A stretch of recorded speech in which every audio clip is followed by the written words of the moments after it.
Dieu te destine à la hauteur. Parce que lui-même, il veut entrer avec toi dans ta maison, dans ta vie, dans ta destinée. Porte et levez vos linteaux. Grâce Académie.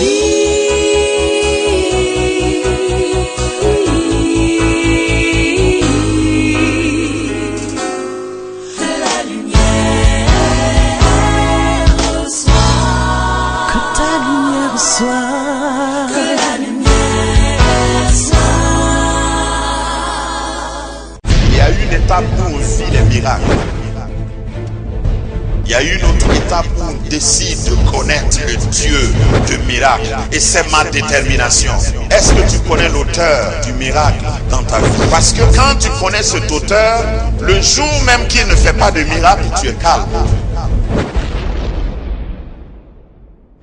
Le message que le Seigneur m'a donné est au fait une introduction au thème que nous allons développer tout au long de 2014, comme nous avons l'habitude de le faire ici à Grâce Académie. Dieu nous a donné encore une orientation générale où nous allons, à travers la parole de Dieu, au cours de cette année, recevoir des enseignements, des instructions. Nous bénissons Dieu pour 2013 où il nous a rappelé que nous avons un mandat. Nous devons manifester le règne de Dieu. Nous devons témoigner de Dieu car la création tout entière attend ta manifestation. Et je crois que c'est quelque chose, il ne faut pas le voir juste comme un thème, une saison, mais c'est une orientation qui doit gouverner le reste de ta vie. La création attend ta manifestation. Ta génération attend ta manifestation. Et en 2014, puisse Dieu t'aider à te manifester, à briller davantage, à luire et à faire briller de 1000 couleurs et de 1000 éclats tout ce que le Seigneur a mis en toi. Et c'est bien de commencer l'année dans le Seigneur et par le Seigneur. Nous allons tourner nos Bibles dans Psaume 24. Le Psaume 24 à partir du verset 7. Amen. Porte, élevez vos linteaux, élevez-vous, porte éternelle, que le roi de gloire fasse son entrée. Qui est ce roi de gloire? L'Éternel fort et puissant, l'Éternel puissant dans les combats. Tout combat programmé en 2014, nous t'annonçons, je t'annonce que l'Éternel est fort et puissant dans les combats. Porte, élevez donc vos linteaux, élevez-les, porte éternelle, que le roi de gloire fasse son entrée. Béni soit ton nom, Seigneur. Cette parole nous pénètre et nous savons qu'elle est chargée de sens. Et nous demandons que, puisque nous sommes limités, que ton esprit illimité nous éclaire. Tiens-nous la main, Seigneur, au travers de 2014, que tu nous amènes à examiner les profondeurs de ta parole, à connaître ce que tu veux que nous fassions dans cette saison. Merci parce que les portes vont s'élargir, les portes économiques. Merci parce que les linteaux de notre mentalité spirituelle vont s'élever pour que tu fasses ton entrée. Que la gloire te revienne au nom puissant de Jésus. Amen. Nous allons découvrir le thème. Alléluia.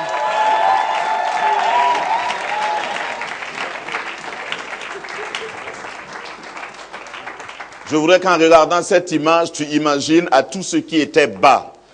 Tu ramènes dans ta mémoire tout ce qui était étroit dans ta vie.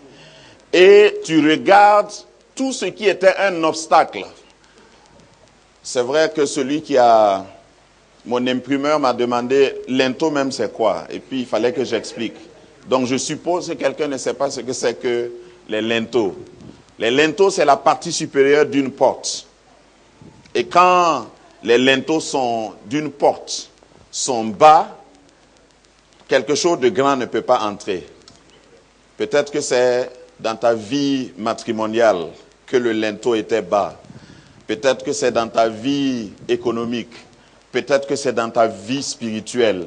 Tout ce qui est bassesse, je déclare, par la découverte et l'énoncé de ce thème, qu'en 2014, il y a une nouvelle donne. Il y a un nouveau son il y a un nouveau chant qui va être entonné pour toi.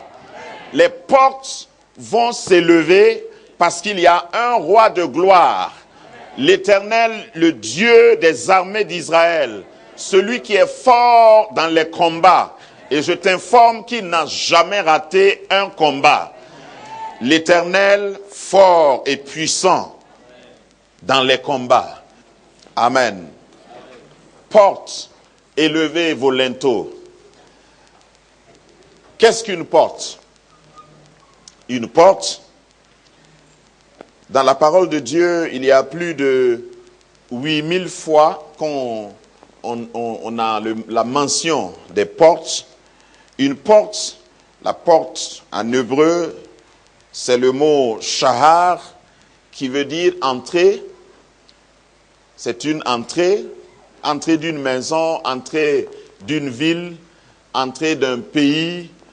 La bénédiction que Dieu a faite à Abraham, il lui disait, ta postérité possédera la porte de tes ennemis. Et dans le temps d'Abraham, les juges, les magistrats, les dignitaires, si vous voulez, l'Assemblée nationale se tenait à la porte de la cité. Jérusalem était entourée, Jérusalem avait des portes et les notables de la ville étaient à la porte, étaient assis à la porte, délibéraient à la porte de la ville. Une porte est importante. Quand tu vas rentrer de chez toi après ce culte, pour arriver à ton lit, il faut passer par une porte. Pour entrer dans ta cour, il faut passer par une porte. Une porte est importante. Dieu, en créant l'homme, nous a donné le sens des portes. Celui qui possède la porte possède ce qui est à l'intérieur. C'est pourquoi les banques sont gardées et pas par n'importe qui. Quand vous voyez une porte, la porte d'une maison, la porte d'un building, la porte d'une cour, d'un magasin, la porte est indicateur, la porte peut déjà t'indiquer ce qu'il y a dedans. Quand c'est une porte qui n'a pas de porte, une porte qui n'a pas de fermeture, vous savez qu'il n'y a rien dedans. Quand c'est une porte qui n'a pas de clé, vous savez que ce qui est dedans n'est pas important.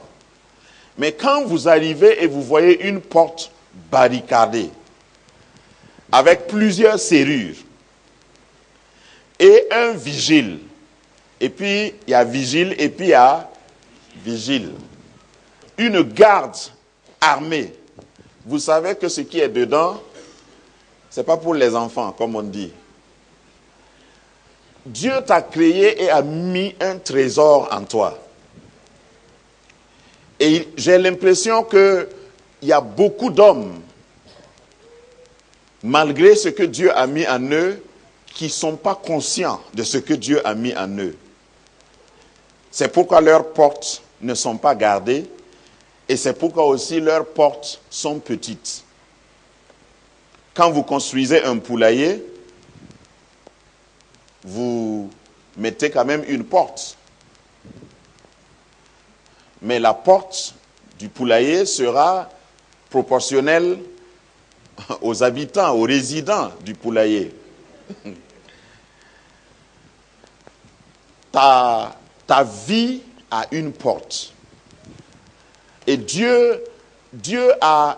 la Bible a listé plusieurs choses, plusieurs parties de ton corps qui constituent des portes que tu dois garder. Par exemple, dans Proverbe, il nous est dit de garder notre cœur, de garder précieusement notre cœur, parce que de lui viennent les sources de la vie. Il y a les 5 sens que nous pouvons citer comme des portes. Et la Bible dit que même la foi, pour entrer en toi, passe par ton ouïe. La foi vient de quoi? Ce qu'on entend, et ce qu'on entend vient de la parole de Dieu. Et c'est quand tu parles, c'est quand tu confesses, et tu ne peux pas confesser ce que tu n'as pas entendu. Confesser veut dire exactement la même chose. Se conformer à la vérité, se conformer à ce qui est vrai. C'est ça, confesser. Et si tu n'as pas entendu, tu ne peux pas répéter. C'est pourquoi, au cours de cette année, en développant ce thème, le Seigneur nous amènera à voir et à comprendre l'importance des portes. Les portes de ma vie, les portes de la société, les portes sur le plan social, les portes, même les relations sont des portes. Il y a plusieurs portes. Maintenant, quelle est la taille de ta porte? Parce que quelles que soient les portes que tu vas identifier dans ta vie, il faut savoir que le roi de gloire se tient toujours à la porte et il frappe. Il veut entrer. Et le roi de gloire ne peut pas entrer dans des portes qui sont petites. Il ne peut pas passer par des portes qui sont petites. Il ne peut pas résider dans des maisons qui ne peuvent pas le contenir.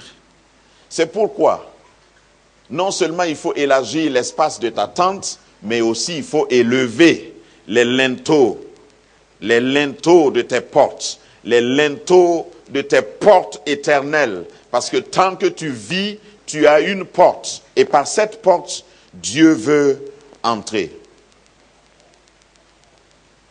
Est-ce que par hasard, les linteaux de tes portes ne sont pas trop bas au point que Dieu ne puisse pas entrer?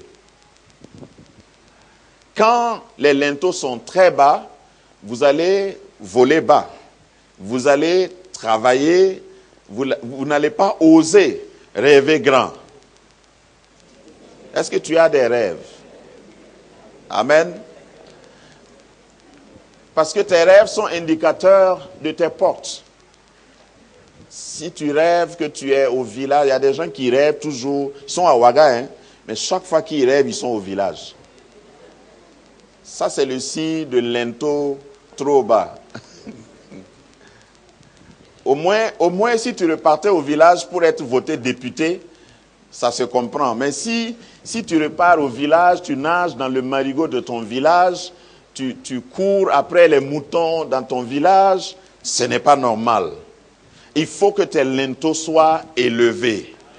Et toute bassesse va être attaquée au cours de l'année 2014.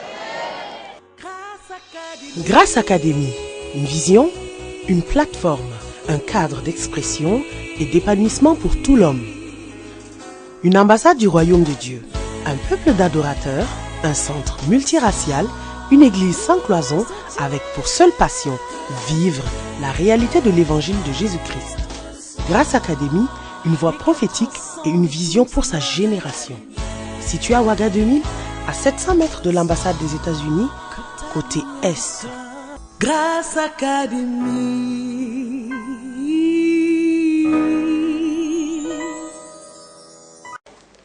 Peut-être que tu ne m'as pas compris. Si tu étais en train d'imaginer qu'en 2014, tu vas acheter un vélo, il faut annuler ça. À moins que tu n'aies 6 ans. Parce que ça c'est des linteaux qui sont trop bas, à même le sol. Dieu te destine à la hauteur. Parce que lui-même, il veut entrer avec toi dans ta maison, dans ta vie, dans ta destinée. Porte et levez vos linteaux. Élevez-vous, porte éternelle, et laissez le roi de gloire faire son entrée. Chaque fois que j'ai lu ce passage, j'ai des images. Et même maintenant, j'ai des images. Vous imaginez le roi de gloire qui vient avec un cortège. Et son accoutrement, selon Ésaïe chapitre 6, n'est pas n'importe quel accoutrement. Il est revêtu d'une longue robe éclatante et il avance royalement. Et il est escorté par des séraphins. Il est chanté, il est acclamé par des anges. Un tel roi qui vient chez toi, et puis il faut qu'il se baisse pour entrer. Si tu as un voisin qui a des linteaux plus élevés, j'allais dire qu'il va simplement te laisser et puis aller là. Et vous savez, j'ai appris ça en voyageant, que quand vous allez dans des hôtels qui ne sont pas homologués, qui ne sont pas conventionnels, ou si vous visitez un ami et vous allez dans la douche par exemple, souvent le miroir est mis à la taille du propriétaire de la maison. Allô? Donc si vous êtes plus grand que le propriétaire, vous arrivez et puis il faut faire comme ça par exemple pour vous payer. Et quand vous arrivez quelque part où il y a une porte, si la personne a fait la porte, a taillé la porte sur mesure, ça va être à sa taille. Je sais que j'ai dormi chez un ami et mes pieds étaient suspendus de l'autre côté du lit. Parce que son lit était à sa taille. Et pour lui, son lit était normal. Il y a des choses que tu acceptes comme normales qui ne sont pas normales. Refuse d'accepter tout ce qui est bas, spirituellement, socialement, maritalement. Regarde, commence à élever tout linteau qui était bas. Si ton oncle t'a dit, chez nous c'est comme ça, il faut mesurer ça avec la parole de Dieu. Reviens à la Bible, parce que ce que je suis en train de dire, ce n'est pas de l'orgueil. Ma Bible me dit que mes portes doivent être élevées. Ma Bible me dit que ma tente doit être large. Ma Bible me dit que je suis la tête et non la queue. Donc tout ce qui est bas et bassesse doit être proscrit de ma vie. Et ce n'est pas de l'orgueil. I can help it. Dis à ton voisin, ce n'est pas de ma faute. Dieu me destine à la hauteur. Dieu me destine à la grandeur. Refuse tout ce qui est moins que grand. Refuse tout ce qui est moins que ta destinée. Parce que Dieu veut et il attend. Après t'avoir dit, parce que maintenant je fais la relation. Après t'avoir dit que la création entière attend ta manifestation, Dieu te dit cette année 2014 que tes linteaux doivent être élevés. Écoute, quand tes linteaux sont élevés, tu ne vas pas causer avec n'importe qui. Tu ne vas pas parler n'importe comment. C'est-à-dire, tu choisis ta compagnie. Tu ne vas pas regarder, tu vas commencer même à ne pas entrer dans n'importe quelle boutique. Que quelqu'un dise Amen. Tu vas commencer à ne pas regarder certaines images. Parce que tes linteaux sont élevés. Et il y a de la place pour toi. Dieu t'attend à la hauteur, au sommet. Et la bassesse n'est pas pour toi. Les portes que nous allons identifier par la suite des temps vont nous amener à réaliser que nous sommes propriétaires de ces portes. Parce que ce passage nous interpelle. Parce qu'on dit porte, élevez vos linteaux. On n'a pas dit porte, je viens élever tes linteaux. Il y a des choses que Dieu ne peut pas te donner si tu ne demandes pas. Moi, j'ai appris ça depuis longtemps. Vous savez que quand, par exemple, vous êtes pauvre, ça ne dérange pas Dieu? Non. Tu vas aller au ciel, pauvre, fauché. Mais Dieu te réserve une place au ciel. Sauf que ça ne va pas être une place honorable. Donc, il faut refuser certaines choses avant. Il y a bien de choses que Dieu veut nous donner, mais si nous-mêmes nous n'acceptons pas, il ne peut pas. Même le salut, il ne peut pas te sauver si tu ne veux pas.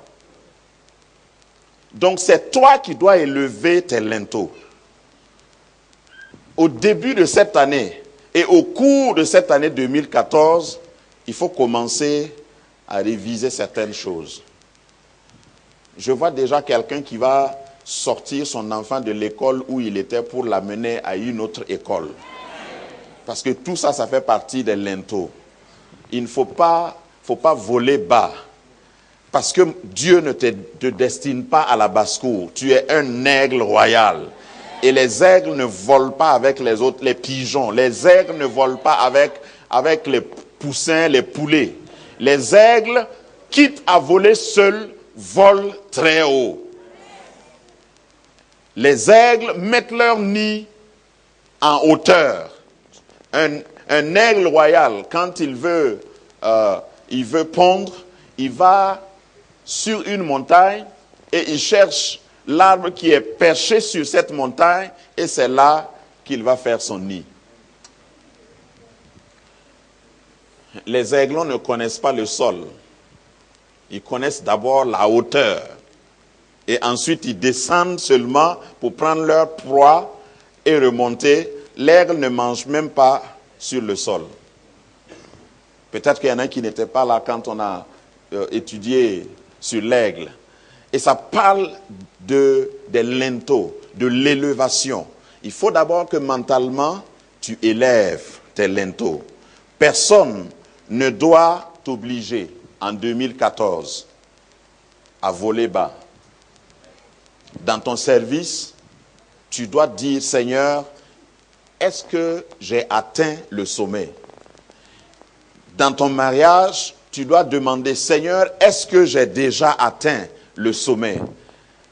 Et viser toujours le sommet.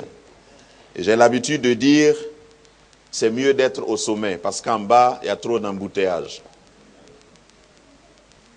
Quand vous êtes en train de causer avec des gens qui sont en bas, vous allez être triste. Mais quand vous causez avec ceux qui sont en haut, vous dormez et vous rêvez que vous devez aller plus haut. Vous n'avez pas peur de oser aller plus haut. Et ici à Grâce Academy, passez les diapos, nous voulons que Dieu nous conduise à des hauteurs. En tant qu'Église, nous voulons aller plus haut. Nous voulons laisser ce qui est enfant, selon les paroles de l'apôtre Paul. Quand j'étais enfant, je parlais comme un enfant. Je réfléchissais comme un enfant. Maintenant que je suis adulte, Grâce Academy entre dans sa 10e année de ministère. Normalement, on ne doit plus parler enfant. On ne doit plus regarder aux choses qui sont et qui appartiennent et qui relèvent des enfants. Quand quelqu'un va parler, quand quelqu'un va s'approcher de toi et commencer à parler, que tu dises, excuse-moi, à mon âge, ça c'est pas des sujets qui m'intéressent. Tu dois monter un peu plus haut. Parce que les enfants, les enfants de CP1 ne peuvent pas causer avec ceux qui sont en 5e année de médecine. Amen. C'est pas qu'on méprise ceux qui sont des enfants, mais s'ils viennent pour demander de l'aide, oui, qu'est-ce que tu ne comprends pas? Je vais t'expliquer. Mais pour qu'on cause, ma maman m'a donné du sandwich ce matin. Ça ce n'est pas... Non. À la récréation, il y a quelqu'un qui a marché sur mon pied. Ça, j'ai dépassé cet âge. Dis à ton voisin, je cause de ce qui est grand maintenant. Amen. Porte, élevez vos linteaux.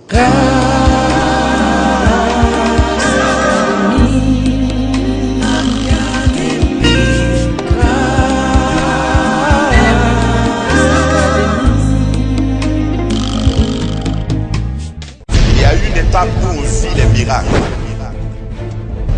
Il y a une autre étape où on décide de connaître le Dieu de miracle. Et c'est ma détermination. Est-ce que tu connais l'auteur du miracle dans ta vie? Parce que quand tu connais cet auteur, le jour même qu'il ne fait pas de miracle, tu es calme.